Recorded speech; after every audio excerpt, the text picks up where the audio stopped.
కథల ప్రపంచం ఛానల్ కు స్వాగతం. మనం ఈ రోజు ఈ వీడియోలో ఒక స్ఫూర్తినిచ్చే కథను తెలుసుకుందాం. ఒక ఊరిలో సోమదత్తుడు అనే వ్యక్తి ఉండేవాడు. అతను కష్టపడి పనిచేస్తాడు, కానీ తన దగ్గర ఉన్న దానితో ఎప్పుడూ సంతృప్తి చెందడు.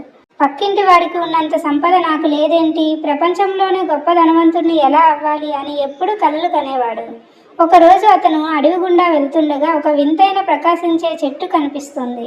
ఆ చెట్టు కింద కూర్చొని అతని మనసులో నాకు ఆకలిగా ఉంది, మంచి భోజనం ఉంటే బాగుండు అనుకోగా అద్భుతమైన విందు భోజనం ప్రత్యక్షమవుతుంది. అది ఒక కల్పవృక్షం అని అతనికి అర్థమవుతుంది. సోమదత్తుడు ఇక ఆ చెట్టుని వదలడు. మొదట ఒక పెద్ద భవనం కోరుకుంటాడు, అది వస్తుంది. తర్వాత బోలెడంత బంగారం కోరుకుంటాడు, అది వస్తుంది.